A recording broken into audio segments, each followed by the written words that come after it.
Vous avez déjà rêvé de vivre au Moyen-Âge tout en gardant les avantages inhérents à notre époque? Être un chevalier en armure chevauchant un fier destrier pendant la journée, mais lancer votre meilleur game de LoL en rentrant chez vous le soir. Être un magicien à l'ancienne, habitant dans un vieux monastère, mais pouvoir regarder Avatar 2 sur votre écran géant juste avant d'aller vous coucher. Dans le pays 10, c'est possible. Parce que ce pays appartient à la fois à notre monde et à un autre.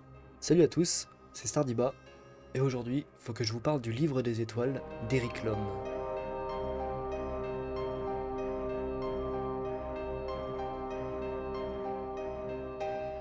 Le Livre des Étoiles, c'est un livre que j'ai lu quand j'étais beaucoup plus jeune. On y suit le personnage de Guillemot de Troyes, un enfant de 12 ans qui va apprendre la magie et se lancer dans une aventure au parfum épique. Pour faire cette vidéo, j'ai décidé de ne pas relire l'œuvre. Premièrement parce que j'avais pas le temps, et soyons honnêtes, c'est la raison principale, mais aussi parce que je veux parler de cette histoire en puisant dans mes souvenirs et dans ce que j'ai ressenti en la découvrant avec mon esprit et mes yeux d'enfant pour la première fois. Et puis bon, si ça me permet de refaire une autre vidéo après l'avoir relue pour comparer ces deux points de vue, let's go! Alors, pour commencer, le Livre des Étoiles, ça parle de quoi? Eh ben, c'est une histoire qui se passe au pays 10, un lieu qui faisait autrefois partie de la France, mais qui s'en est détaché après une tempête cataclysmique. Le pays s'est éloigné de la France avant de revenir à sa place, sauf qu'il était plus exactement pareil. Le pays 10 se trouvait désormais quelque part entre le monde certain, qui est notre monde, et le monde incertain, un monde magique où vivent des créatures fantastiques, mais également des peuples humains.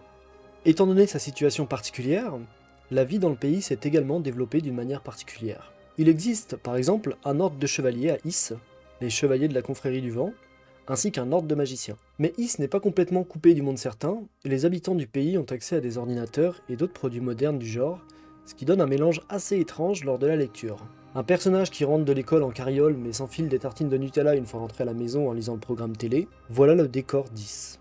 Au début de l'histoire, Guillemot et ses amis se rendent à une fête organisée par son oncle Urien, et alors qu'une bagarre éclate au cours de la soirée, Cadhar, un sorcier présent à ce moment-là, va s'interposer en utilisant la magie. En assistant à cette démonstration de magie, Guillemot va entrer brutalement en transe. Il apprendra ensuite qu'il a été victime de l'effet Tarquin, un signe révélateur de son potentiel à devenir un puissant sorcier.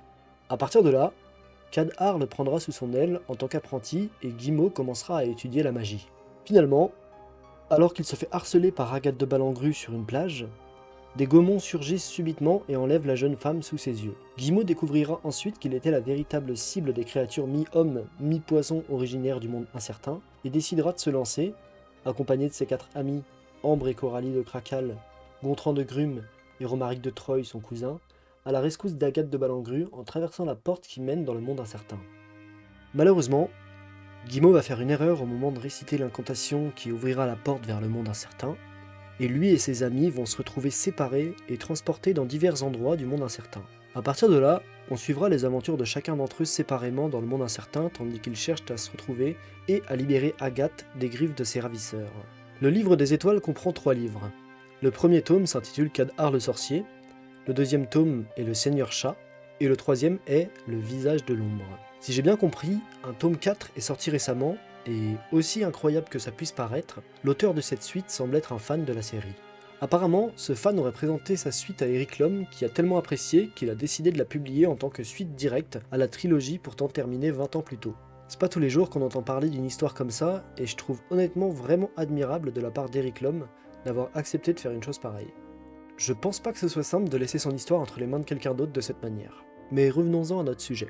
Au pays 10, la vie est assez paisible, et mis à part les Korrigans qui peuvent être assez farceurs et qu'il vaut mieux éviter de croiser, les habitants vivent plus ou moins au même rythme que la plupart des Français. Là-bas, les écoliers attendent les vacances scolaires avec impatience, et pour les habitants, la magie est quelque chose dont ils connaissent l'existence mais à laquelle ils n'ont que très rarement affaire. Ce qui différencie véritablement Is du reste de la France, ce sont ces 2 portes magiques qui se trouvent non loin de Dashti-Khazar. L'une de ces 2 portes mène au monde certain, et ceux qui la traversent deviennent des renonçants.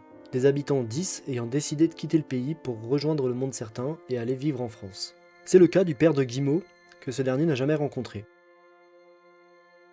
La deuxième porte, et c'est probablement la plus intéressante, mène au monde incertain. Ce monde mystérieux est rempli de dangers dont sont originaires de nombreuses créatures magiques et non humaines. Ceux qui traversent cette porte pour rejoindre le monde incertain sont appelés des poursuivants, et il s'agit généralement de puissants chevaliers ou magiciens lancés à la poursuite de dangereuses créatures. Cad'Ar fait partie de ses poursuivants. Il est d'ailleurs considéré comme l'un des plus puissants poursuivants 10. Avec ce décor, Eric Lom met en place un univers intrigant et coloré. On se plonge dans le récit très facilement et on a vraiment envie d'en apprendre plus sur le monde incertain et sur les créatures et les peuples qui y vivent. En plus de ça, on a une intrigue autour de Guillemot, de sa mère et de son père qui est assez intéressante et dont le plot twist est plutôt surprenant. Enfin, surprenant, toujours d'après mes souvenirs d'enfance en tout cas. J'ai dû lire ce livre il y a plus de 15 ans, donc l'effet nostalgique est à prendre en compte dans tout ce que je dis dans cette vidéo, bien sûr. Les personnages secondaires sont plutôt bien développés aussi. Les amis de Guillemot ont chacun des traits de personnalité assez définis, et c'est vraiment sympa de suivre leurs aventures une fois qu'ils sont éparpillés dans le monde incertain et livrés à eux-mêmes. Même la harceleuse de Guillemot, Agathe de Ballengru, a le droit à un développement et une évolution intéressante au cours de l'histoire. Enfin bref, j'ai lu le livre des étoiles quand j'étais assez jeune, et donc je pourrais facilement le conseiller à des enfants, mais je pense qu'il serait aussi intéressant à découvrir avec un regard d'adulte. Le style d'Eric Lom est vraiment facile à lire, et les bouquins ne sont pas très épais, donc la lecture de chaque tome ne prend pas trop de temps.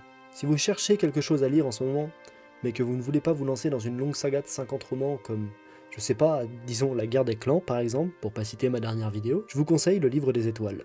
Et puis bon, si c'était pas assez clair avec le fait qu'il se situe en France, le livre des étoiles est une création française. Et il est toujours intéressant d'aller jeter un œil à ce qui se fait chez nous.